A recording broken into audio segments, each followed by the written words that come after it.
JRPG Book Club, the podcast where we play a little bit of a video game and talk about how it makes us feel. I am Sam Allman.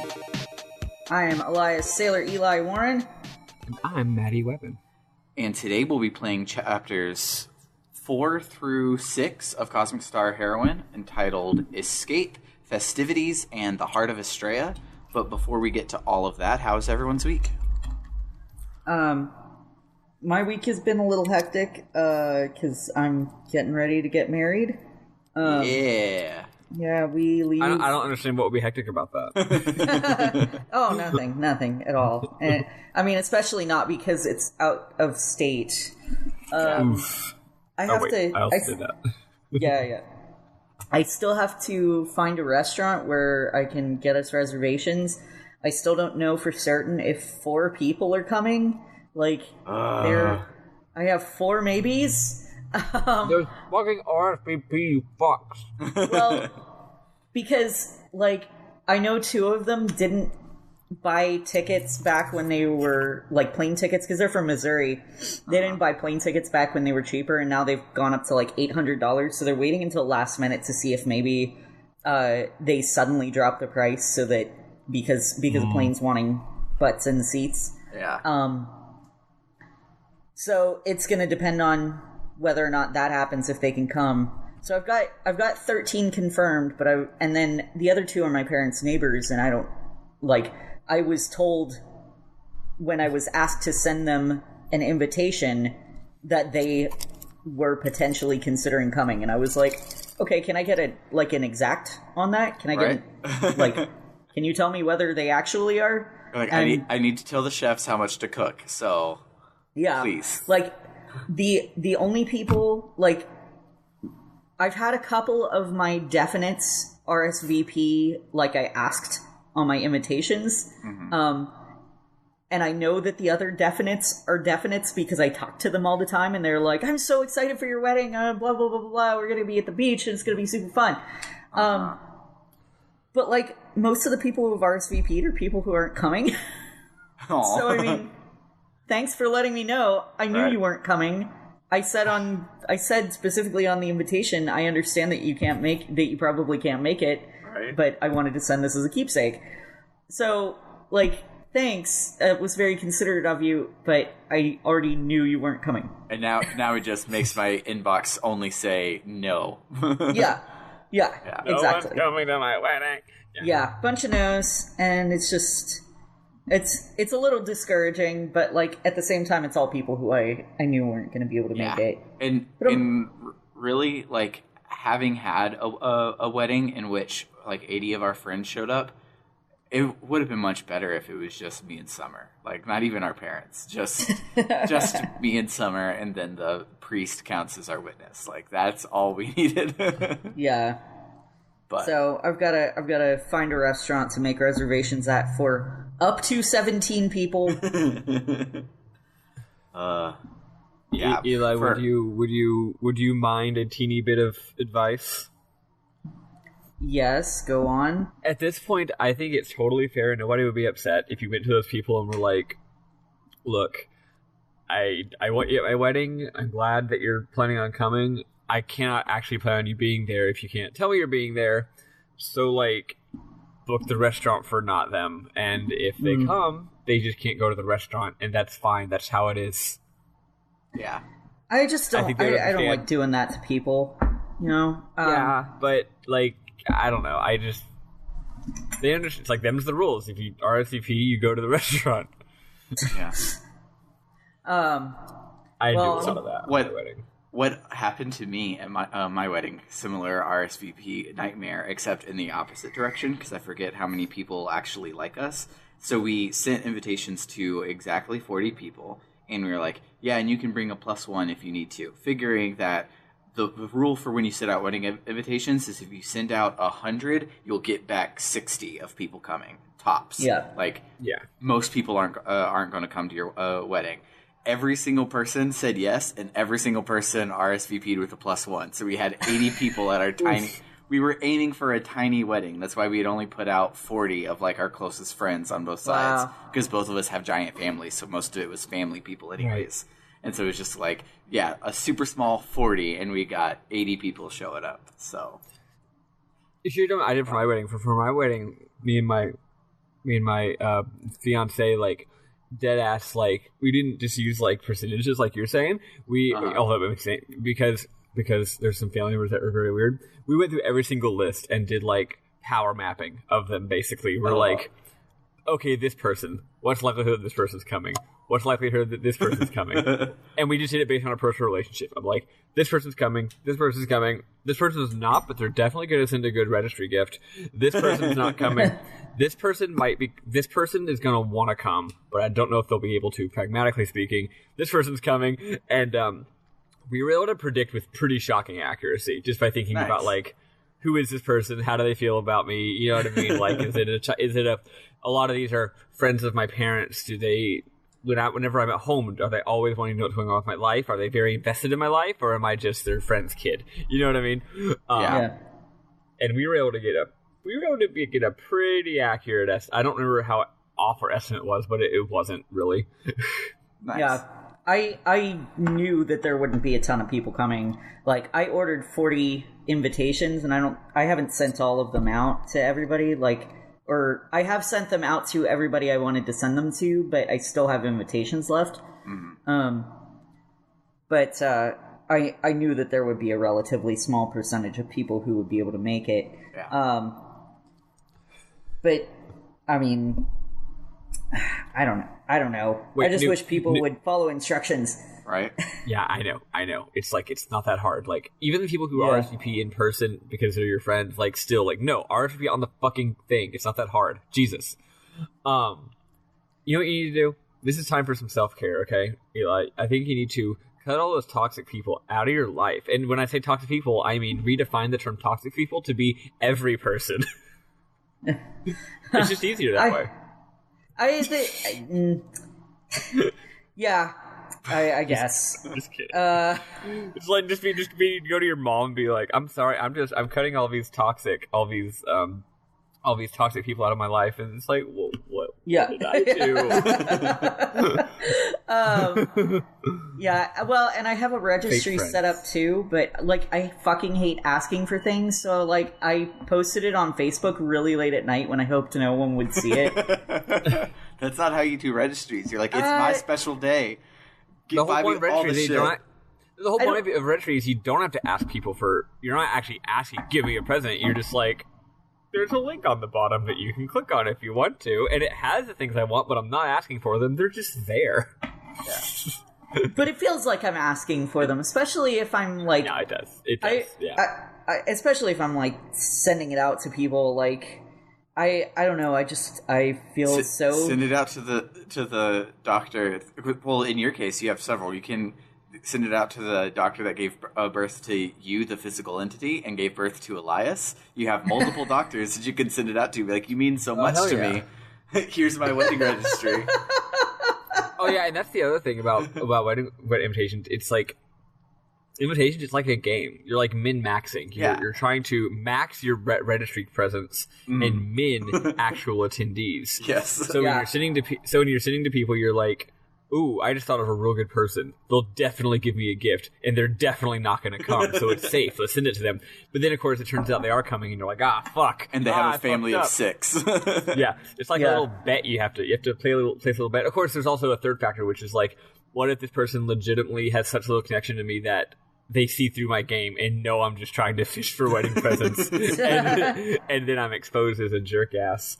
But it's a gamble. Yeah, for sure. Yeah, I could have sworn that today was last Tuesday. I don't even remember what happened at work. Actually, no, I remember what happened yesterday at work, and I'll talk about that in vague terms. So, yesterday, the audio broke on our main tool, which normally you would think, well, it's just audio. That sounds bad. What can it do? But it makes all of the notifications not have like sound, so they just pop up in the little notification area. So me being a slacker, while we're not very busy this time of year, so I normally just sit there for like 8 straight hours and barely get anything.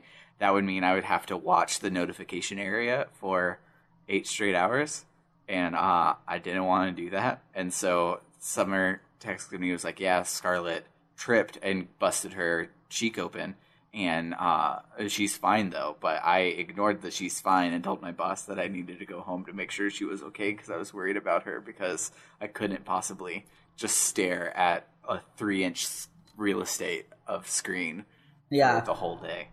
My ADD would not let me do that. Yeah, for sure. But yeah, that was the most exciting thing that happened to me this week. Oh, besides I beat Mega Man Battle Network. I started it literally the day we recorded last week, and I beat it yesterday. So it's pretty great. Everyone should play that game. Nice. Yeah. What about you, Robo Maddie? I just worked like 16 bazillion trillion hours. That's me. Exciting. Very fun. Very cool. Yeah. So, before we... Also, I'm like one step away from unraveling the Epstein case. I'll just wait. I'll figure it out, and I'll report back. Good.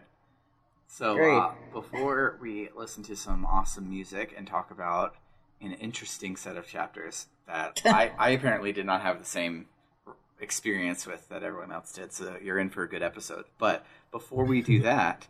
since this game is only 4 episodes long, just like Sailor Moon last year, it means it is now time to unveil our next block of what we're playing. Yeah, bitch. So, our new theme is Xbox exclusives. Yes, my dream. So, we are playing either Lost Odyssey for the Xbox 360,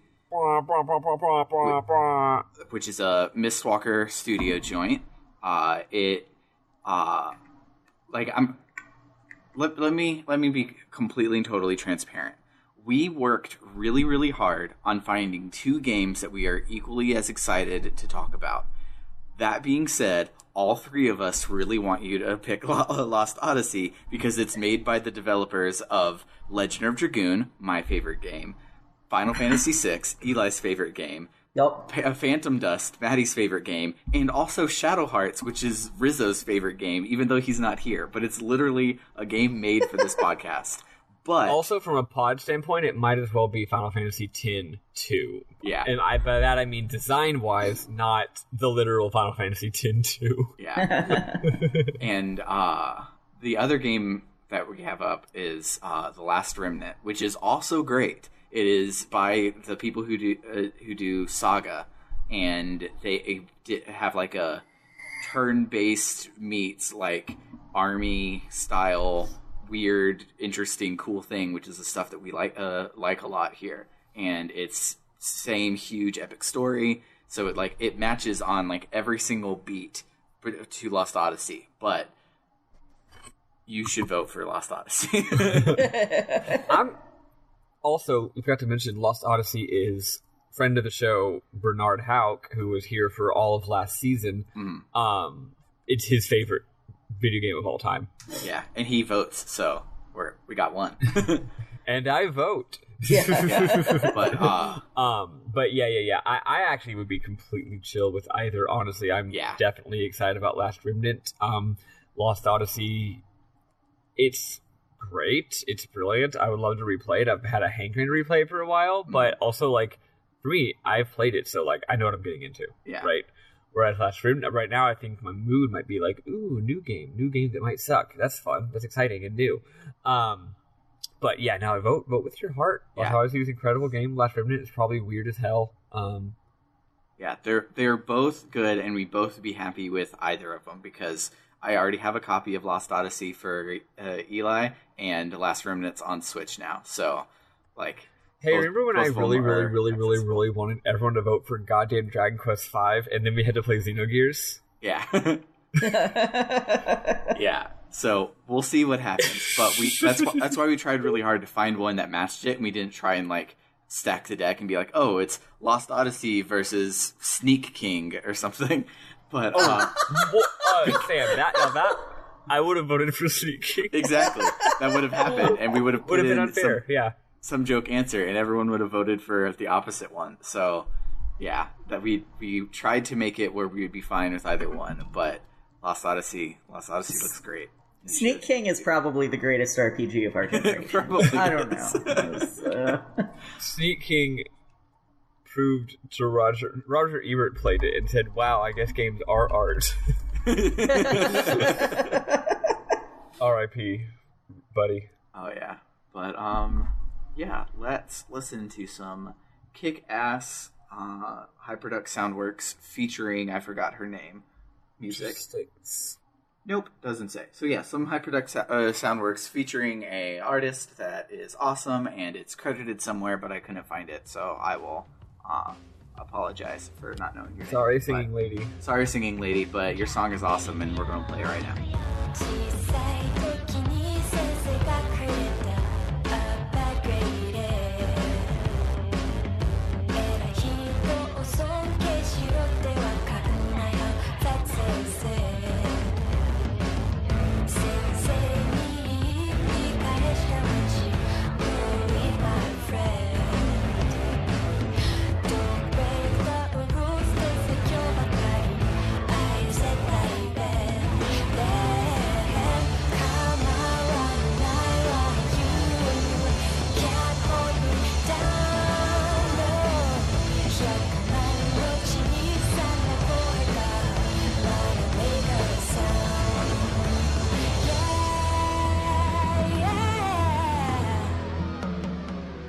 Eli, take it away. All right, so we start outside of the evil lair, and we head to a place called Gehenna. Apparently, it's a horrible place to live, but an excellent place to lay low. Reference.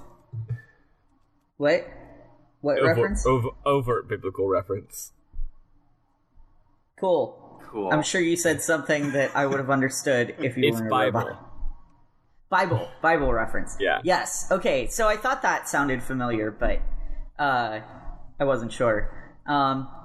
So Chan tells us that she has a friend who sings at a nightclub, who might be able to help us. I found it funny that Alyssa says lead the way, but she's still in front. Yep. What were you doing, game designers? What were they thinking? Literally unplayable.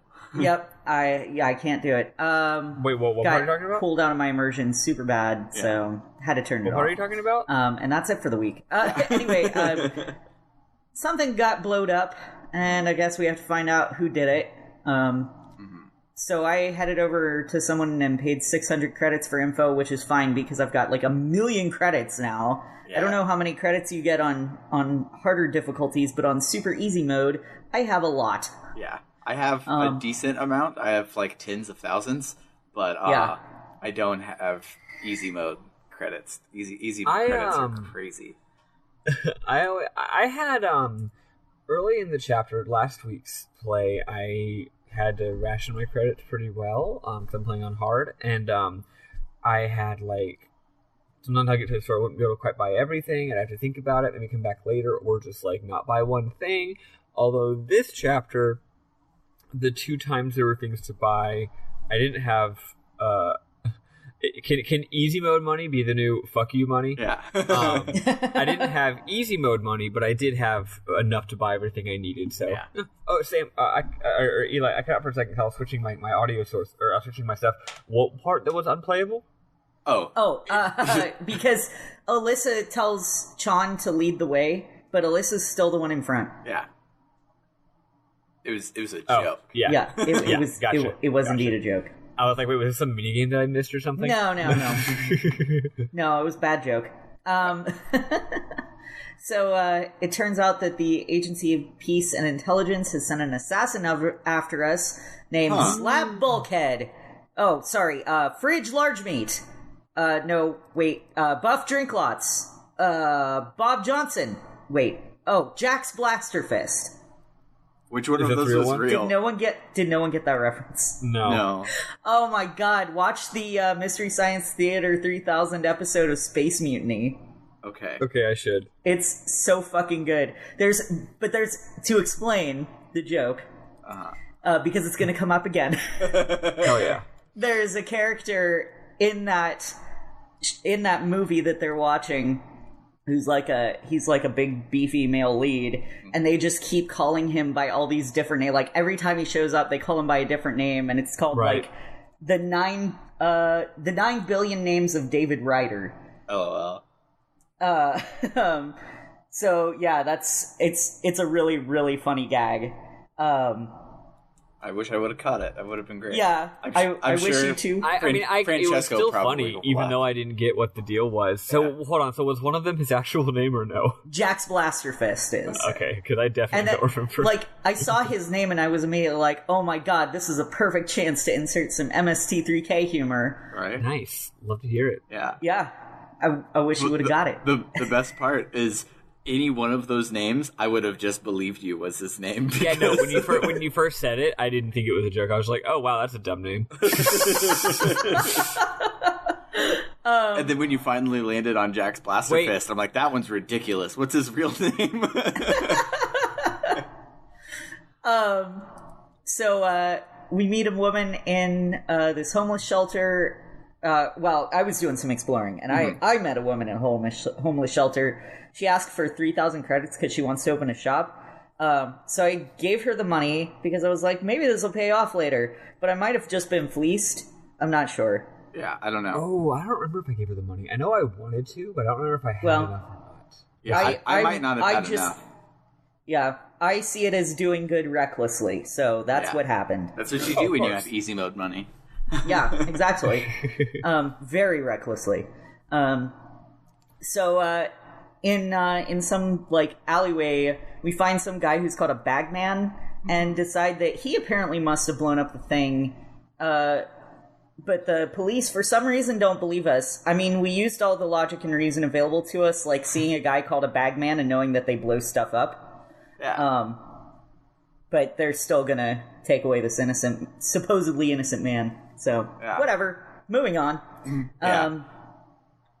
So Sue leaves us, and the rest of us head into the nightclub. Oh yeah, it's Alyssa, Sean, Dave, and Sue.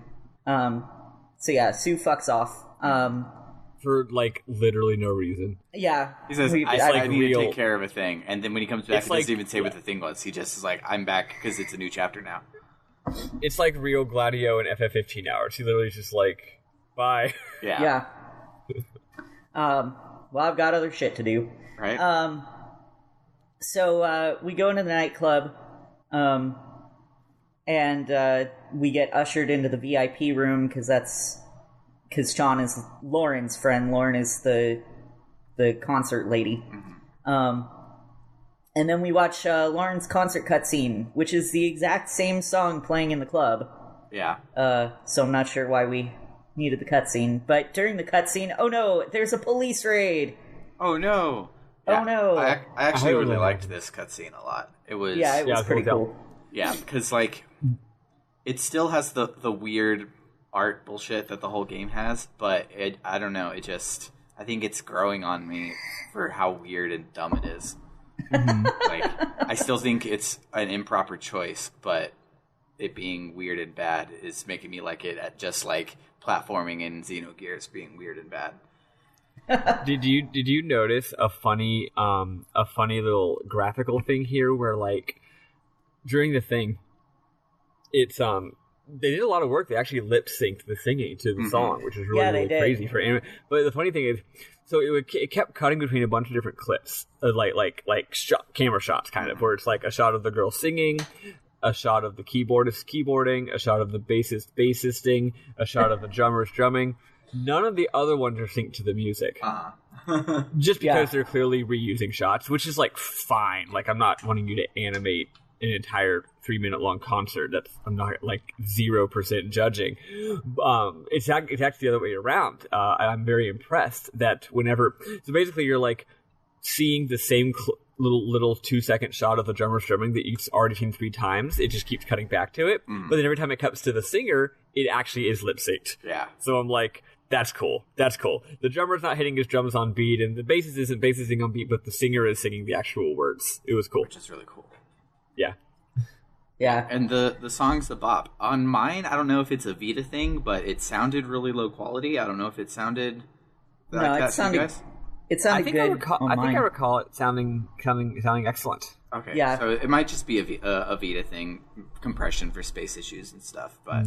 That would be my guess. That's space issues. That's what they should have called this game. It was an interesting mix of Japanese and English, too. Yeah. Yeah. It was really cool. Mm-hmm. But, the police come in, and Lauren joins our party. She's got a bunch of abilities that are very selfish. She actually steals style from party members. That ability owns. Yeah, I like her shtick. She gets strong. Maybe it's because I'm playing on easy mode, or maybe it's because I just don't understand the stats in this game, but, like, I don't know what the hell I'm doing. Yeah. But thankfully I don't have to know what the hell I'm doing, which is great. I don't really have to learn. Yeah, the battle system is actually, like, really, really fun, and I think you'd have fun with it, but you're planning for a wedding, so our sessions are totally doable. Yeah. Yeah, I still don't know what the stats do. I just know that as your style gets higher, so do your damage numbers. And I know that when your hypermeter is maxed out, you go Super Saiyan. So yeah, I knew about utilizing the hypermeter properly. Yeah, and things like that. But every other, like, so this game does something that I'm just going to come out and say that I don't like, and I did not like it in Xenoblade, and I do not like it here. Call your attack stat attack or strength. Call your defense stat defense or whatever. Like these, it's not. It's basically space funeraling itself with like the moral status and stuff. It's like you have hackitude and gumption or whatever, and it's like what the fuck does any of that mean? Yeah, like I actually don't mind. I mean, I agree with you. I agree with the general concept of what you're saying, but I extremely agree specifically on hackitude, because hackitude is like, that's a stupid joke. It's not funny. If you're gonna call it that, call it hacking skills. Yeah. I hate it. Why are you making, just take, as we'll probably address later, take your goddamn self seriously. Yep. It's coming. What are the other ones? Insight. Well, it's a weird tonal thing, because like the game wants you to take it seriously, but then it also, like, clearly doesn't want you to take it seriously, and it's very confusing. Yeah. Let's see, what are the stats? They are physique, hackitude, spark, with an E on the end. Yeah, what the fuck is cunning. spark? Yeah. I guess most of those aren't too bad. Cunning is obviously no, cunning isn't like intelligence. Cunning is basically speed. Yeah. Physique. Spark's the main one. It's like, what the fuck is spark? Come on. Yeah. It doesn't make no sense. Yeah, I don't get it. Real quick, I just noticed, because I have the Let's Play from Hero of Light, who we've been linking in the show notes. I have that running in the background, and the hi-hats for the drummer are levitating. They have jetpacks. Because it's the future, because why the fuck not? Who needs a stand when you can just give your cymbals a jetpack? All right. That's good. Yeah, I like it. That's so good. Okay, continue. So we fight the police, and then we head back to Lauren's apartment, and we run into Rip Steakface. Smoke Man Muscle. Shit, Jack's Blaster Fist. I keep forgetting his name. I can't understand it. And I appreciate all you MST3K fans, probably all one of you, who got those jokes. Real heads know. Right. Yes. But yeah, so we fight Jack's Blaster Fist, and thankfully I'm playing on Weenie Hut Jr. mode, so he was a piece of cake. There, you got that joke. Of course, we're SpongeBob. I've as an aside, and this will probably be me posting cringe and losing subscribers, but I don't like the whole Mystery Science Theater shtick. Like, I don't want to watch other people watch movies. That's fair. There's like 5 different brands of that out there now, and they apparently are super popular, and everybody loves them, and they reference them just as much as other pop culture. And I understand that people like it, but I can't be shitted to try it. I grew up watching MST3K because it was on the Sci-Fi Channel, and so like I'm super into it because of that. It's nostalgic for me. Yeah. I'm down for it, especially because some of the movies that they watch, Sam, I think you're missing something. Some of the movies that they watch on that would be unwatchable if you didn't have somebody making jokes about it. Yeah, absolutely. Like, I understand if you don't want to do riff tracks, because riff tracks often go, like, we have one for the Avengers. It's funny, but it's still like, if I want to watch the Avengers, I want to watch the Avengers. Yeah. And, like, there are some movies where it's like, I'd rather, like, if, like, this is a bad movie, but I'd rather sit around with my friends and riff on it than watch other people do it. But yeah, most of the movies that they watch are just so bad. And it's I couldn't watch this. I have a high tolerance for bad media, but for some of those movies, it's like, no, I would turn the movie off half. I would not make it through the entire movie. Yeah. If I wasn't watching a riff of it. Yeah. Yeah. Those are my favorite ones. So, like, it just reminds me of this time at an anime convention. They had, the anime convention was Hentai After Dark, and it was people with microphones doing, like, riff tracks on a hentai and a group of people. And that sounds like something I would never want to go to. I was way too interested in, like, the story of it, because they, like, of course, for hentai you want one with a story so that you can riff on the story, because it's usually bad. But this one was like a space station, and there was a monster, which of course had tentacles, but there was like a monster like breaking through, and there was like intrigue and everything, and I'm like, shut up, I'm trying to pay attention to the plot. And I'm like, something's wrong with me, I should just go home. Why am I complaining about the plot in a hentai in front of people? Yeah.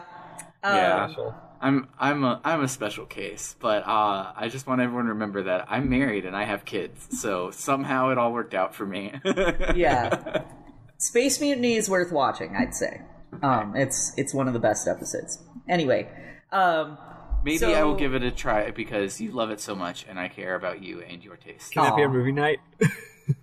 Actually, yeah, it's Space Mutiny. Let's do that. Let's do yes, MS3K yes. Space Mutiny will be our movie night. Because I was about to ask in the Discord after this what our movie night should be, but there we go. We'll be watching that this week. I'm so fucking hyped. In 3 weeks. Yes. Well, okay. Remember, I'm going to be gone Monday the 2nd. Yes, I'm going to be gone on the 2nd and 3rd because I'll be at my wedding. Okay, cool. We'll figure it out. So we'll do some bonus episode or that something. week. But... Yes. Okay. Great. Cool. So at Lauren's apartment, we have dinner and explain the situation to Lauren. That we are carrying a mind control device. She tells us that she was involved with Astrea and that they might help us. And Alyssa has an "Are we the bad guys?" moment regarding the API. Again, that's the Agency of Peace and Intelligence, which is like totally not a bad guy evil name. Yeah. So, oh, I lost my place. Sorry. Okay, so we have to head to the French Plaza. Oh, I'm sorry, the Freedom Plaza the next morning. Now that is actually a deep cut. Only real heads remember when America was fucking stupid from like 2001 through 2003. There is a restaurant in Martins Ferry, Ohio, where my grandma used to live that still has Freedom fries on their fucking menu. And I explained that to my students, and they're like, what the fuck? Because most of my students were born after 9/11, so when I explained the Freedom Prize thing, they're like, what the hell's wrong with you? Yeah. So there was an optional dungeon at the end of that chapter? Oh, there was like I wouldn't call it a dungeon. There was like a like warehouse that you could go into that had a bunch of rats. Yeah. That's where the Let's Play went in there, and I never found it. I was like, what the heck are these mobs? I forget what equipment's in there, but it's like some good shit. Well, I'm in space now, so no going back. Oh well. Yeah, darn linear I went game. in there by accident because I was just trying to find the right place to go. And it turned out there was stuff. So, plus I had all the time in the world because, again, Weenie Hut Junior mode. I am a goofy goober, etc., etc. So, I think you want that difficulty setting.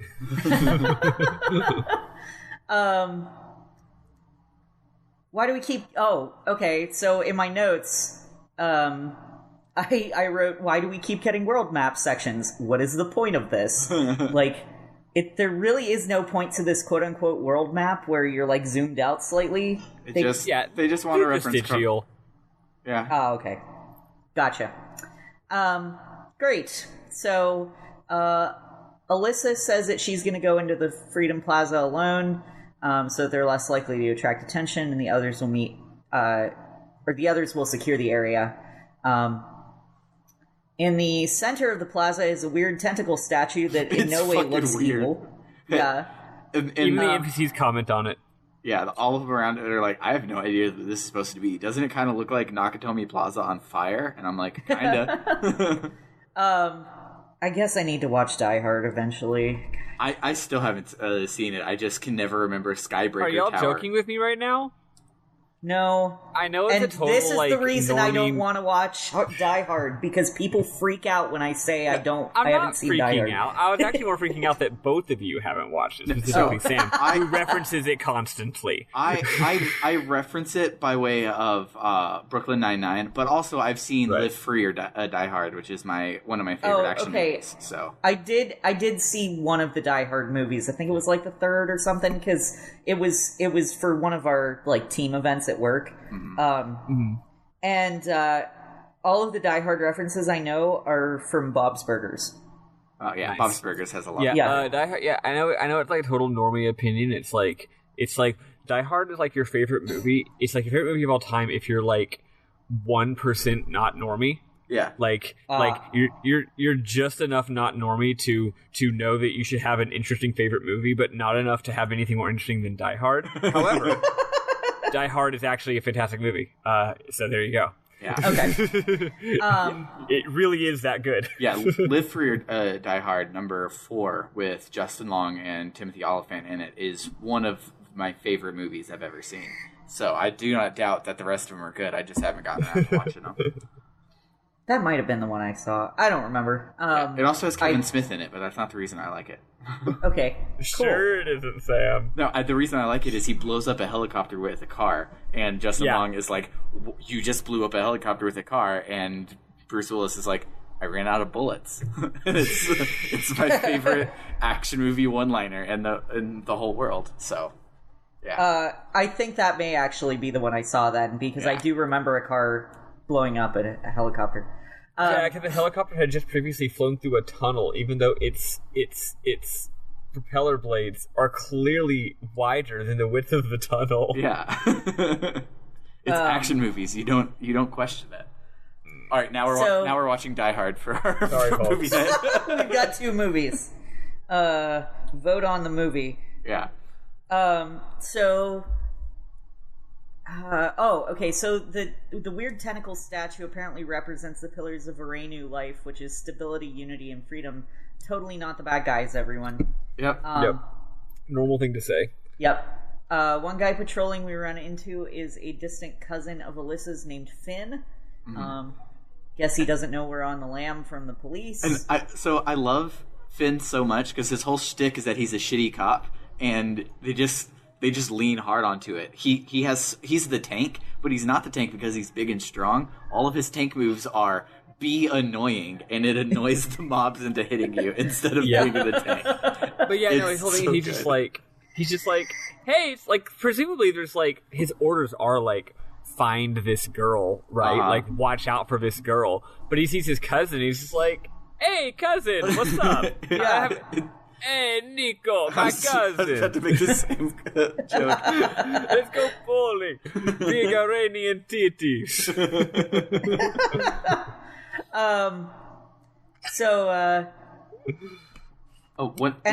One thing to remember is that the Freedom Festival lasts all year long, which is definitely something that doesn't mean you're living in a dystopia. Again, super normal. This is a normal society.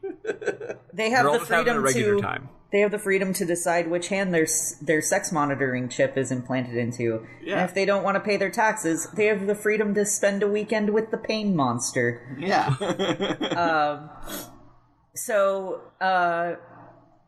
Okay, so there's several mini games around this area, and I did go ahead and complete them all. One of them like there's one that's like the cup and ball thing where you have to guess which one the thing is under. I'm pretty sure that's just impossible to complete. Like everyone I chose. Too. I kept doing it for like 10 minutes, and it just kept saying, sorry, wrong one, sorry, wrong one. And like I kept choosing the same one over and over and over and over, and nothing. The NPC says it's rigged, yeah. Yeah, well, I thought maybe the NPC was just bad at the game. No, I agree. I was thinking maybe there's like a trick to it. Like maybe if you talk to another NPC, they tell you the secret or something. But yeah, I think that's just a joke. I think it's just impossible. Okay, cool.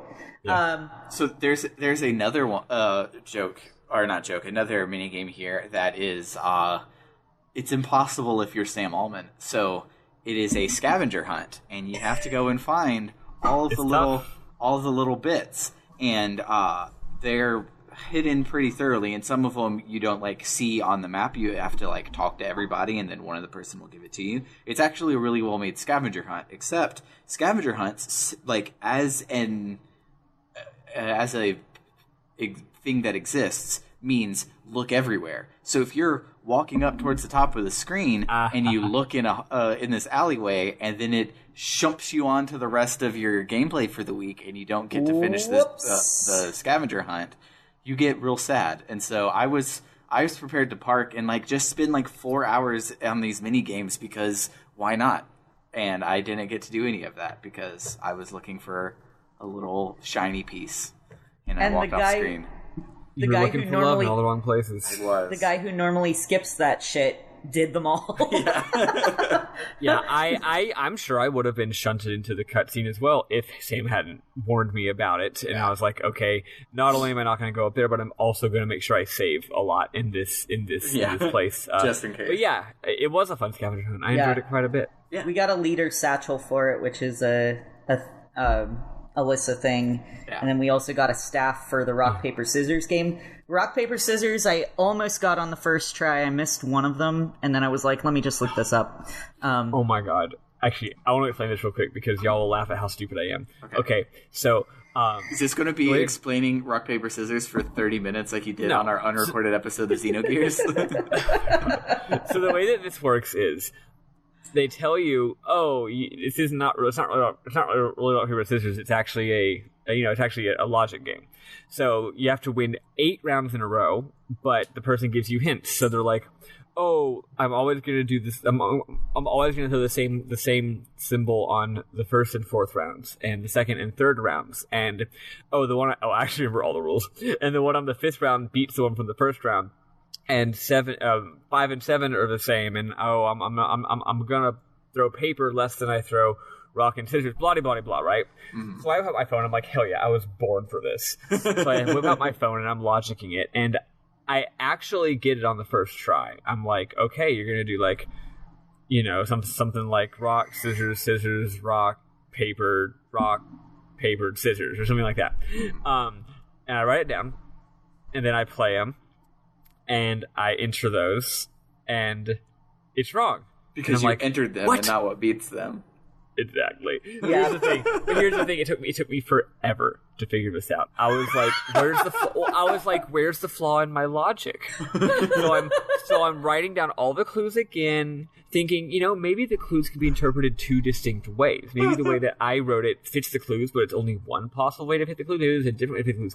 And the more I pick it apart, the more I'm like, no, this has to be it. And then I'm like, oh, right.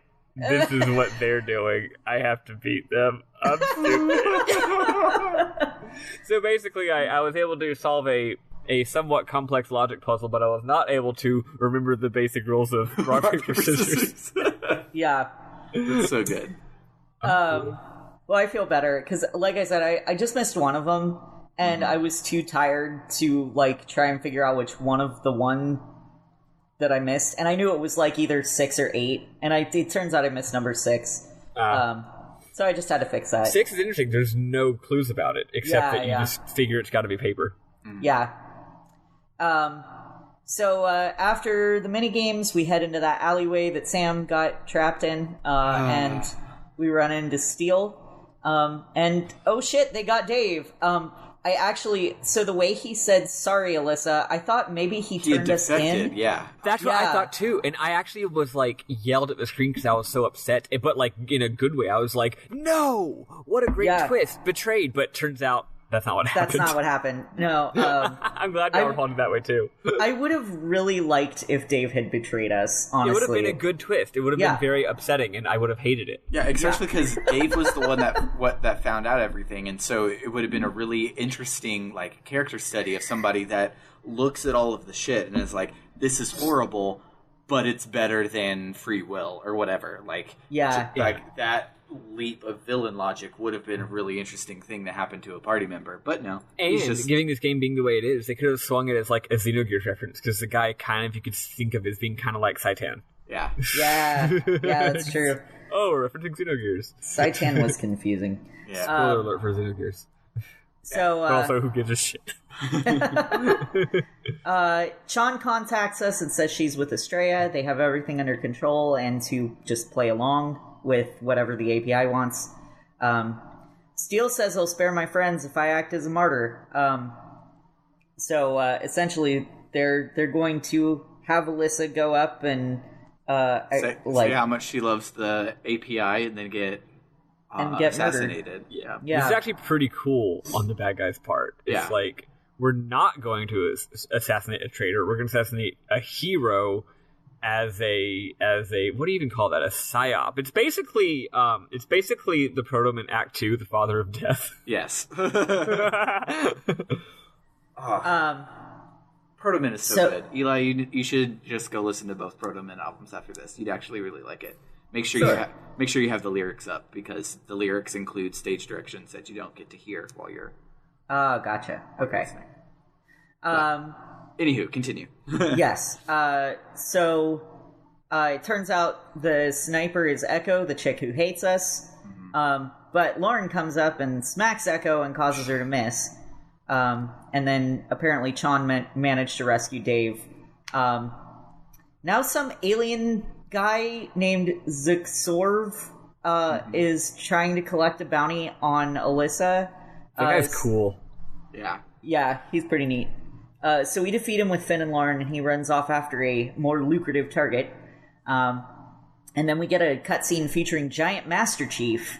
And then...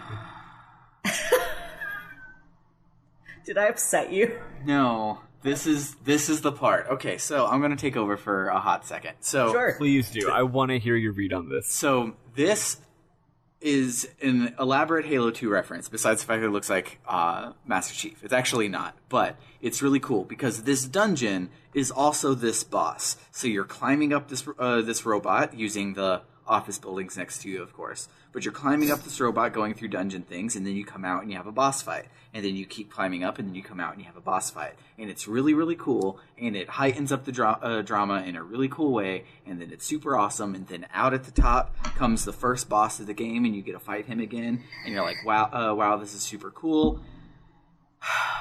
And then Alyssa jumps in the robot and is like, oh, he left the parking brake on. That's why this was so easy. Instead of it being this really cool dungeon and you earned it because you're superheroes. No, he had the parking brake on so that it could be a joke. So that then you could have a fight in which you do 10,000 damage per turn and the bad guy does 1 damage per turn. So it's a fake fight in a giant robot for the fun of it, for a joke, because they wanted to have an elaborate Power Rangers / Voltron reference here. And it was leading up to be my memorable moment for a good way, and it ended up a memorable moment for a bad way at the end. And great. I loved the dungeon and the boss fight. I hated the rest of it. They blew it. That makes sense. When I got to that joke, I didn't have that reaction. I mostly was just like groaned and was like, uh-huh. I didn't think, oh, right, this also undermines all the drama that just happened. But yeah, no, you're totally right. It totally does. Yeah, and that's dumb as hell. That's more of that tone problem that the game has, where it wants you to take it seriously, but then it doesn't want you to take it seriously, and it's like, make up your mind. Yeah, I literally had my Vita at work, and it said, oh, he just left the parking brake on, and I did the thing where like you drop it in one hand and you like look at the camera like you're on The Office, and you just like you can't even like Yep. yeah, and like it made me so upset. But prior to that, the dungeon was good. So on your next game, whatever it is, Zaboid, because I know you're listening, your next game, believe in yourself and do the cool gameplay stuff that you have, and know that we're going to like it. Like, trust it, believe in yourself. You make good video games. This game is great. You don't have to take the piss out of it. You're actually the most beautiful boy at the ball. You don't have to have a good sense of humor for the people to like you. Okay, I got that off my chest. So, the alien guy, Zixorv, actually shows up again, and it turns out the bounty was on Zaboid. That's his name now. Let's call him Zaboid because because of the developers of the game. Yes. Sure. So Zaboid shows up, and it turns out that this bounty was on Giant Master Chief. So he decides to join us. Finn protests, but it turns out this guy is from a race of aliens called Zexus that don't lie. But what if we found the one who does lie? I don't know. We know we're going to be okay because of racial profiling. Yeah. Yes. Yeah. So I just noticed while watching the LP, Zixorv, with his victory stance, is he summons like pillars of blood, and it like drops in reverse into portals above his head. He's cool as shit. Yeah, everything about him is like super like heavy metal, like extra. It's really cool. Yeah. So the guy who was in Master Chief is named Groff. He says that his pet will grow to city-sized proportions, so we enter the mech. And then I have turns out the dude had the parking brake on. Why a giant mech has a parking brake, I'll never know, but whatever. In case you need to park it. Yeah, so we fight this giant frog called a blob myth. Okay, and we kill it. And then once Alyssa got in the mech, apparently Zaboid ran off. So then we head to the water filtration system and go into the sub-basement, where a sub is conveniently waiting for us. Oh, yeah. And the leaders of Astrea are waiting for us in the command room. We see a cutscene where we meet White Lady Geordie LaForge, a.k.a. Arete, or Arete. I'm not sure how to pronounce that. I did Arete as well. Cool. Arete. Arete. Arete Franklin. Arete Franklin. She wants you to RESPECT. Yeah. Find out what it means to. She does not want you to RESPECT the police. Yes, that is correct. She just wants you to RSVP Eli's wedding. That's called a callback. Folks. Yes. So anyway, Chon and Dave are there. Sue shows up, and apparently he called in favors with friends in Gehenna. So I guess that's what he went off to do. Yeah. But one of them ratted him out to the API. Of course. So he gives us a heroine shield, which lets us do link texts with teammates. I'm assuming it's made of pure opium, considering the link texts have some very potent effects, and I just realized I pronounced heroin wrong for that joke. So that's fine. Because I have a tendency to say heroin. That's fine. Because it sounds better than calling it heroin to me. Yeah. My mom always said Shiro, which I also prefer, but that's never caught on in the widestream culture. Nope. So junk. Yes. So there's an unusual amount of activity. There's a force wall around this ship called the Leviathan, and this there's an unusual amount of activity outside of it. So Lauren, Sue, and Sean all go to check on the barrier activity, and then we talk about the mind control device. It was apparently developed during the Great War as the ultimate weapon. Some researchers realized it's bad, actually, and sabotaged the lab. So Arete sent a group to retrieve the device and was contacted by the connoisseur named Enzo, who has a counter device. Yeah. Lots of exposition in this chapter. Yes, super exposition heavy. So we go to rest, and Alyssa says she's going to stay up and check the news for API activity. So we see a cut scene where she's watching the news. There's a story about terrorists attacking the Freedom Festival, and they confirm that Alyssa is dead. And just in case you didn't read it, they do a close-up on the words Alyssa LaSalle and confirmed dead. So I actually really liked this part because, so it did this thing that, like, if you're going to break your own rules of pixel art, this is the way to do it, and I liked it a whole lot. So the narrator is the one talking because she's watching the TV, and so it doesn't have a text box, and it's just white text on the screen, but it's as if there were a text box. You've seen it in a million of JRPGs, how the narrator talks. So then when it says Alyssa LaSalle is dead, it zooms in on the text box. So it's like, it doesn't zoom in on the screen or a newspaper or anything. It breaks the fourth wall in a good way and zooms in on the text box and it just so lines up where it's like Alyssa LaSalle dead. And it's like, that's actually, cute. That's a really cool way to break your pixel art rules. Yeah. I liked it a lot. So Alyssa wakes Dave and Finn up.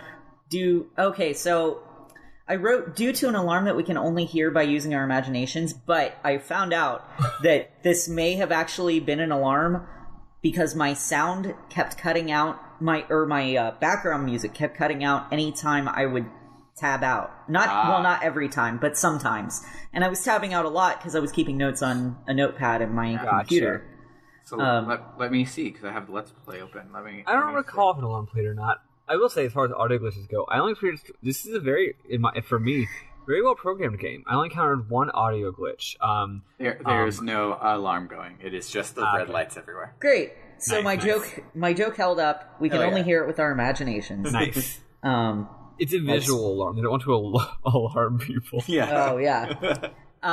It's an ASL alarm. Yes. So then Echo shows up after we fight some bad guys, and then we fight her. We beat her, and then she gloats about how Astrea isn't a match for Steele's command ship. They were going to take prisoners, but instead they're just going to blow us up.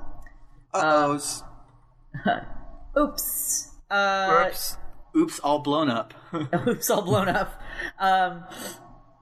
So we return to Arete, who says they received a transmission from Steele about bombing the Leviathan every 5 minutes until we either surrender or just die,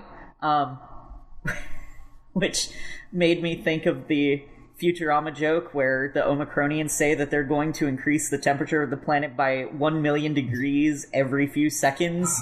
Yep. So,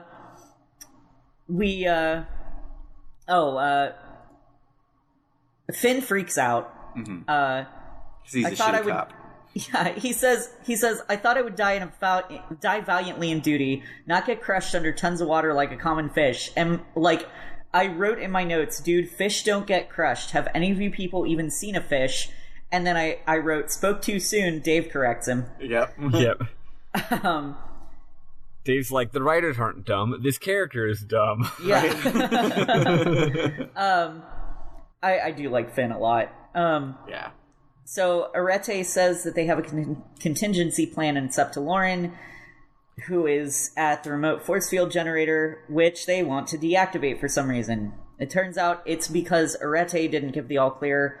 Deactivating the shield causes the Leviathan to output pheromones, which, if you don't know what that means, it means the fish are going to want to get real freaky with us. Yep.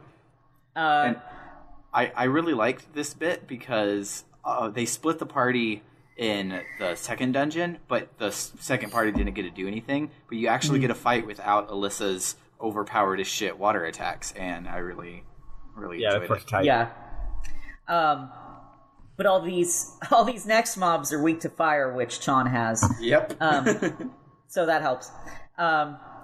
So we have to deactivate the things, but we're also going to have to deal with apparently ghost fish. Yep. Hell yeah.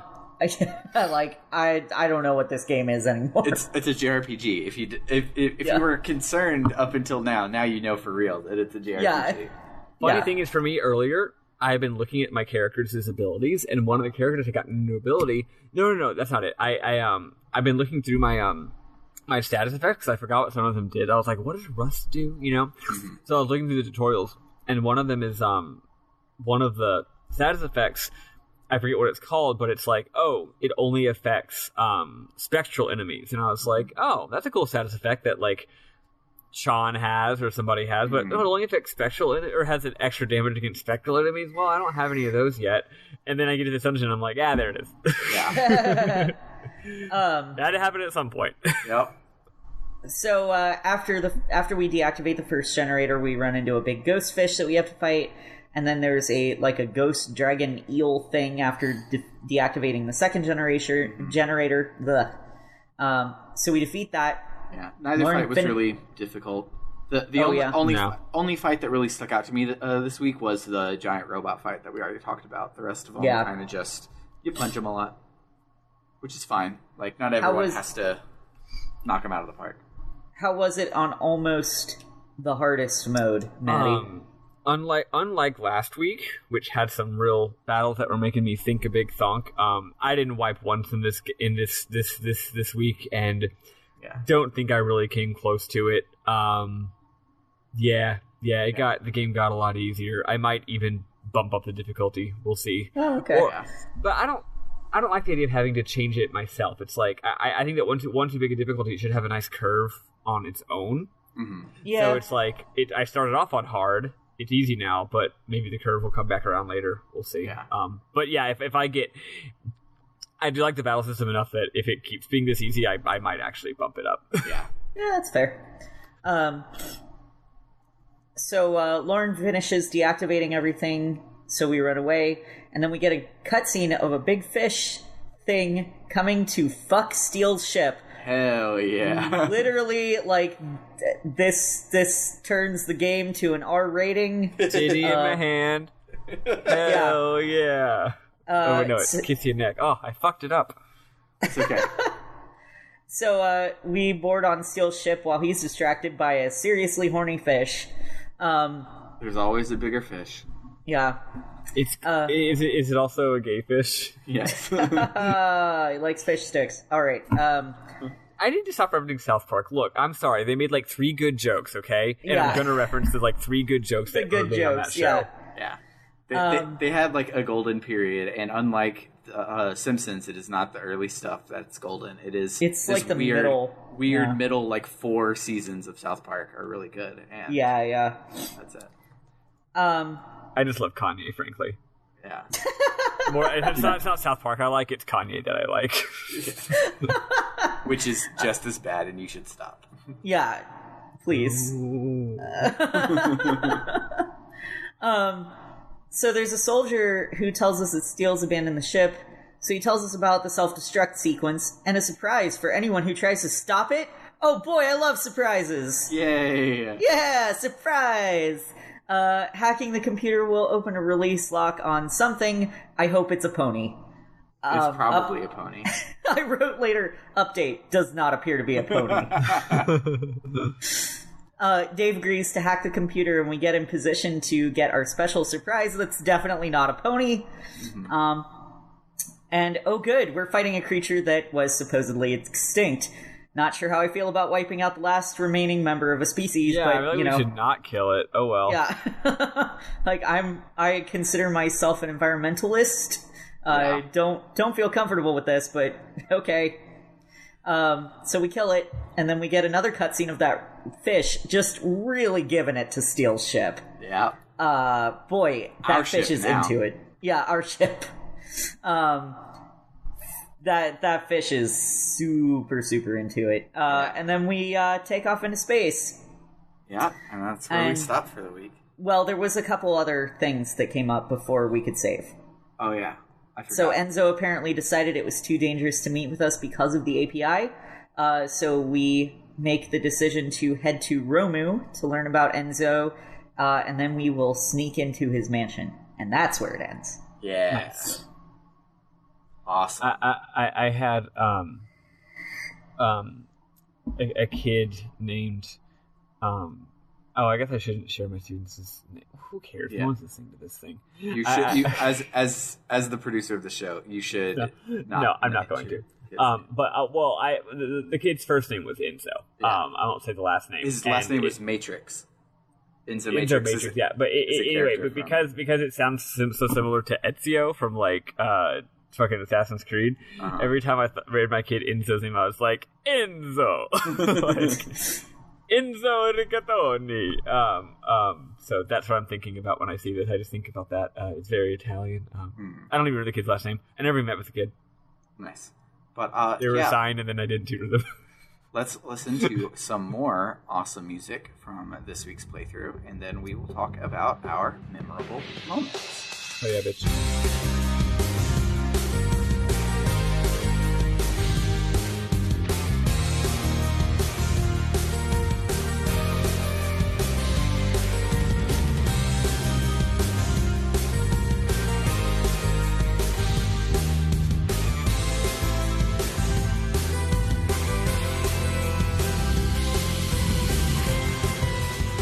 Eli, you almost never get to go first, so what do you got?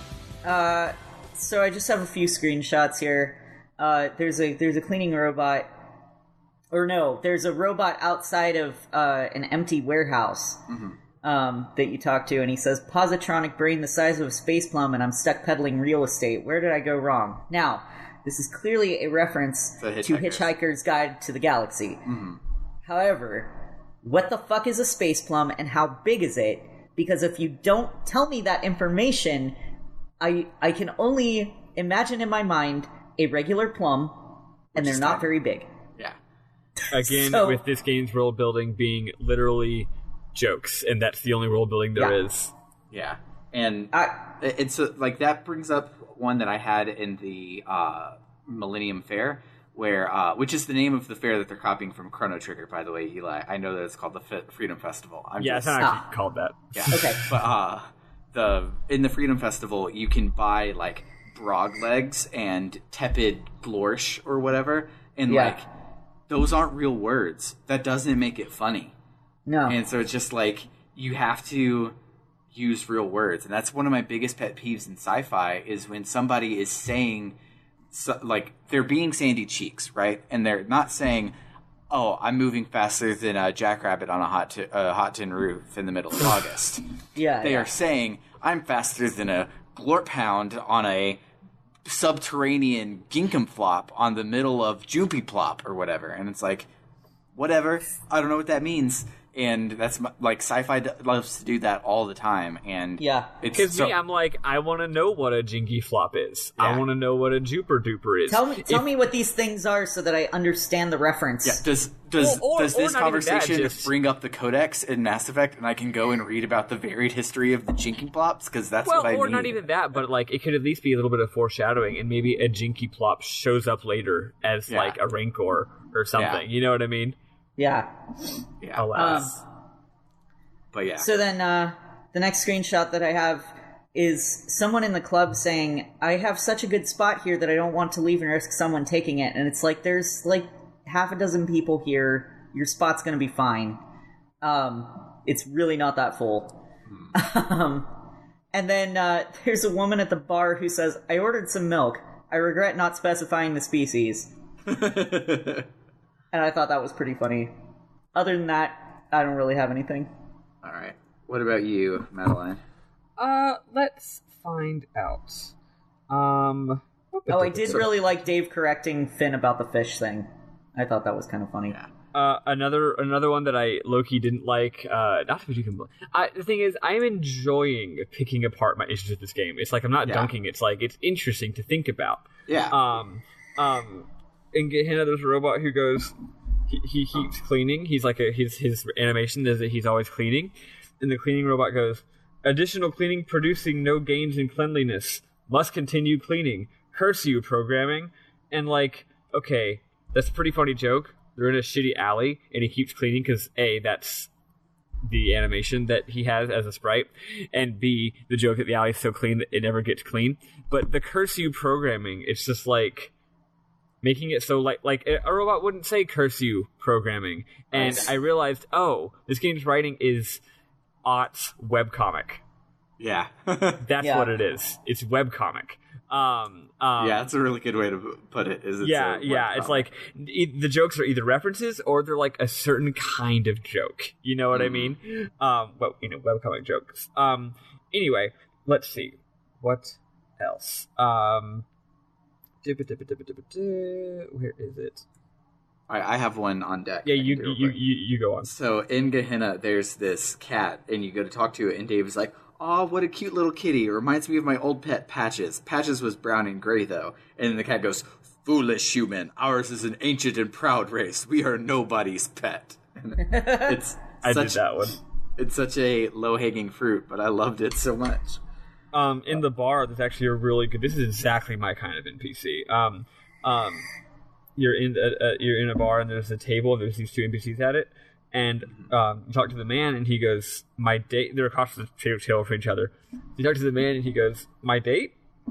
I hate to judge her based on the first impression, but she's a little artsy. She's hip and cool. She's just like all those girls who ignored me all through high school. I don't think the date's going well, but maybe we'll make it to the second act. And then you talk to the girl and she goes, "Oh, my date? Well, I don't want to judge, but he's a bit annoying and overdressed. He's got the kind of vibe that says, 'Look at me, I'm stressed.'"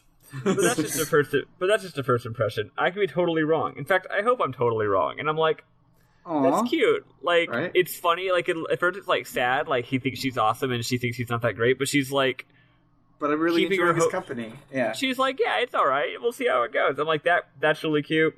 Yeah. Also, go ahead. One more. Also, in the world of jokes that are, I guess, funny, but also I hate the world building, you talk to a guy and he goes, at the concert, and he goes, "Digital mind slug recordings will never overtake the experience of actually being in a VR simulation of a concert." And then Alyssa goes, "What about actually being at a concert? You're literally sitting in a music venue right now." And the guy goes, "Listen to a live performance. You must be one of those Luddites I've heard about."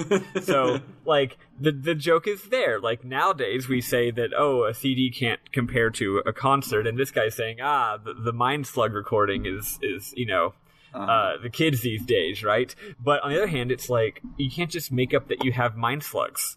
Right. So I feel like half of this is basically, okay, so in the video game that I made, like, half of the jokes are kind of lampshady this. Not half the jokes, but occasionally. And occasionally the narrator literally goes, it's like, "You get on your cycle to ride to the place. There's space cycles, though, because it's the future." And, like, that was a joke we made one time, and we intentionally lampshaded the joke. And this is, like, actually half the jokes of this game. Yeah. Speaking of jokes that I have spoken ill of, but I actually enjoy, they have a good Chrono Trigger reference, finally, in this chapter. There's a guy getting plastered on soup in the bar, and it's fucking great, because, in case you don't know, Eli, because you don't, because you haven't made it, at the Millennium Fair in Chrono Trigger, at the very beginning, so it's not a spoiler, there's a sake drinking contest, except this was Nintendo of America in the 90s, so it was a soup drinking contest. So this guy getting plastered on soup is a reference to Chrono Trigger, and soup being a stand-in for beer, and it's great. I saw that guy and I was like, okay. Yep. Cool. That's cute. I even avoided the Game Grumps Chrono Trigger stream because I was like, no, I have to remain spoiler free. Yeah. Nice. It'll be good. Like, as much as I want to do Pokemon come 3 games from now, I think we're going to end up doing Chrono Trigger. I think I'm itching to play it on the DS to experience that one. Eli, I think you should play the original translation if you can, the Super NES. Totally should. Yeah. But, like, I'm itching to play it on the DS, so I'm like, yeah, we have to get this out of Eli's system. It's going to be Eli's new favorite game, so we got to do it. Here's a moment that I actually really, really like. Again, legit good writing here. Well, good, I don't know, whatever. When you're in the Millennium Fair, you talk to a robot, and all he says is, "Beep, beep, cleaning is so fun. Beep, beep, cleaning is so fun." I'm like, yeah. Hell yeah, you go, robot. You go, cleaning bot. Yeah, I'm glad you're living your life, man.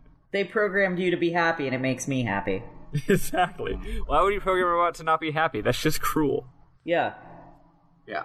So, one that I screenshotted, but I didn't screenshot it to be memorable moment. I thought it would end up being a plot, and it wasn't. It's just them making a joke.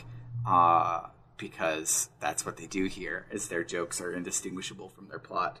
But there's a video game station up at the Millennium Fair, and you talk to one of them, and she goes, what if this hacking simulator that I thought was a game was actually in real life? I'd be in so much trouble. And I'm like, oh, is this like some like covert ops? The API is like putting out games, making people want to do stuff because it's the cyberpunk future. But no, it was just a jokey reference to Ender's Game. So... yeah, there you go. Also, that literally right next to that person, there's a balloon vendor, and Alyssa's like, I always want to get a balloon, but I always get worried that I'll let go of it and it'll fly away. And I'm like, why? Have you played Chrono Trigger? Is that why you're thinking that would happen to you? Like, yeah, there are a bajillion Chrono Trigger references this week because they go to Chrono Trigger Plaza. Oh, there's one that I don't think I got a screenshot of. But I did. So it's great. So it's when the guy is getting wrongfully arrested, and you have that little investigation side quest thing. Where if you talk to one of the people, it's like, look at that over there. It's called the Freedom Festival, not the Police State Festival. Sheesh. Yeah. And I was like, that's good. I like that.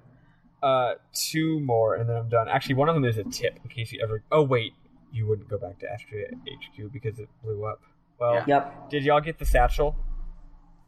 Which one? Is more than one satchel? Yeah. Oh wait, sorry, no, the satchel upgrade. Oh, yes, where it gave me an extra item slot. Yeah. Yeah. I did. Okay, cool. I was gonna share it as a tip, and then I realized, oh wait, if y'all didn't get it, it's too late. Okay, a little late, yeah. And then secondly, I actually like how a couple different people in, not Arete, in Arania, in Arenu? Vriska, whatever, in the underwater base, a couple of them are like, yeah, you were API like 2 days ago, fuck you. Yeah. I don't trust you at all. And I'm like, yeah, these people have the right idea. Like these people definitely need to have, as is a common thread in JRPGs, as we've mentioned before, these people really need better OPSEC. Yeah. We definitely were fighting for the bad guys like yesterday.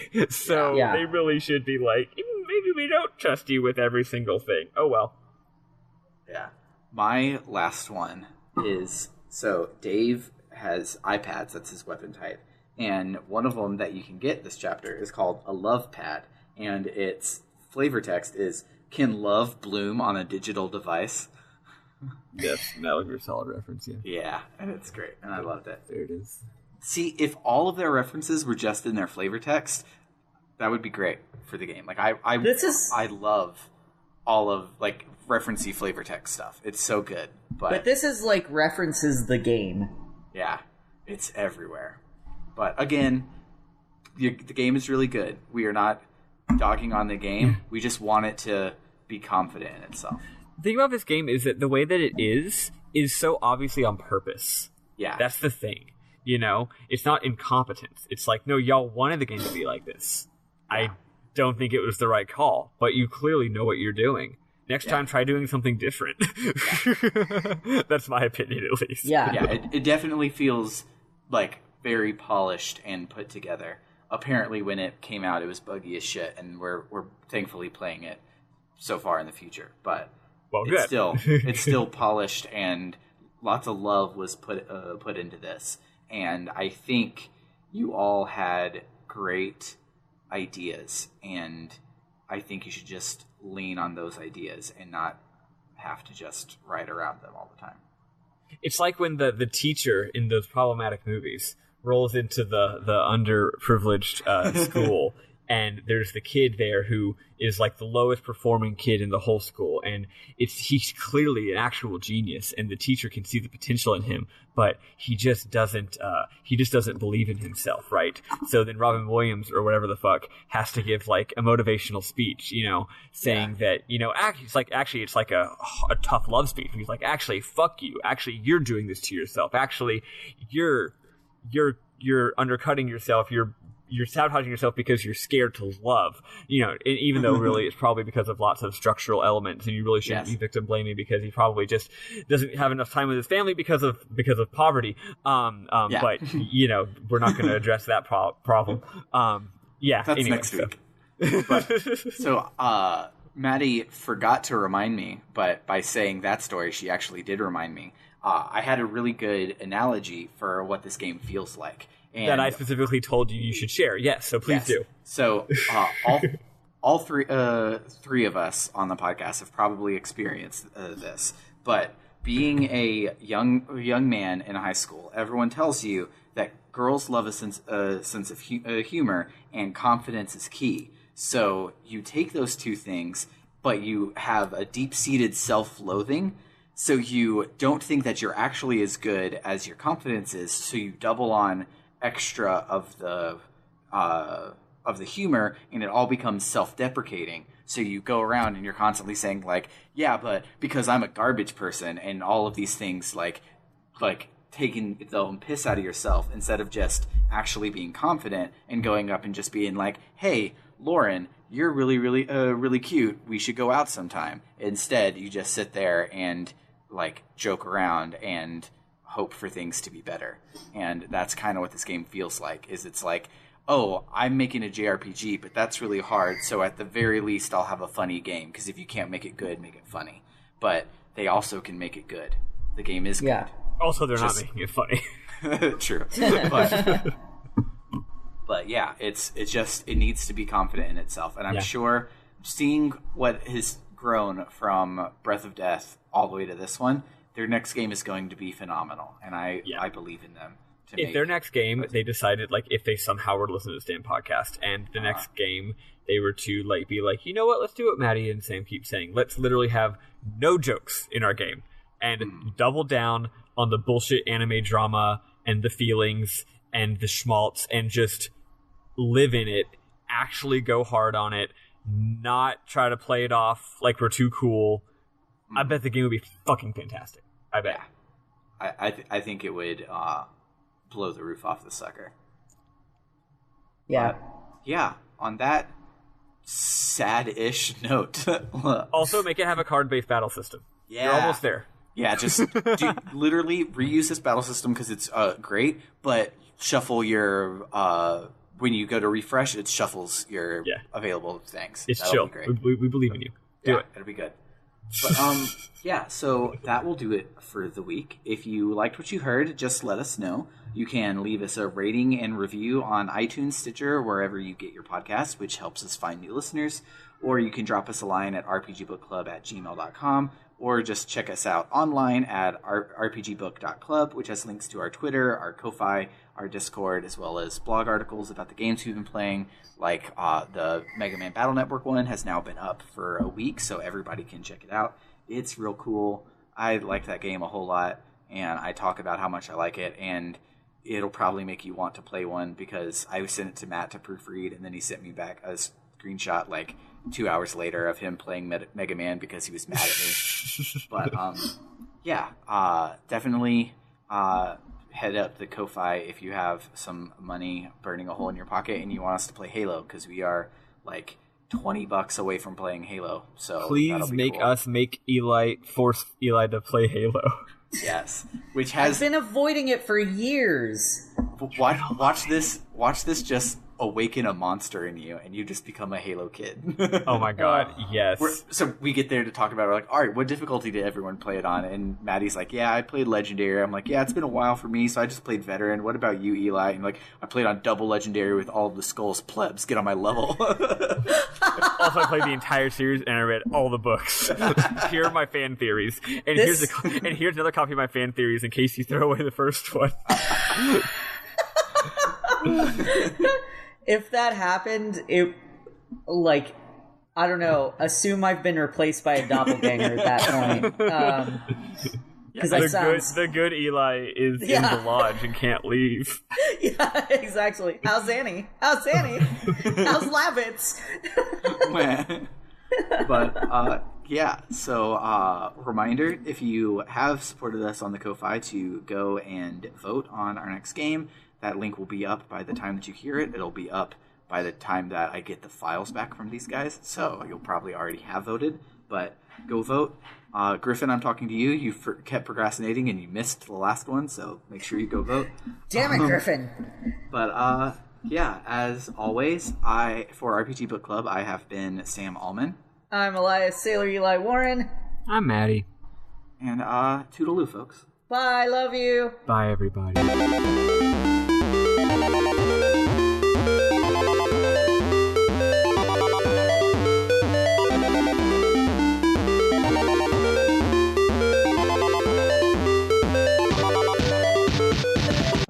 And I appreciate You want to know something fun? What? I'm recording now. On the task game DRO5. You weren't recording before? Apparently I actually wasn't. Jesus H. Christ, Madeline. What? No, I was recording the whole thing on Ocean Audio. It's fine. So we just have backup for the back half of this episode. I don't know how to use the damn thing. You gave me a heart attack. I'm sorry. I should have said, for the record, don't worry. Don't panic. If I would have had to start this whole thing over again, I would have been so upset. It turns out the recording light that was going beep, beep, beep is supposed to go beep. Oh, yeah. I forgot about that. Yeah, because we had a test cam back in the day, and I forgot what it did. Yeah, But, yeah, cool. Yeah. We're fine. We're fine. Let's keep going. Okay, great.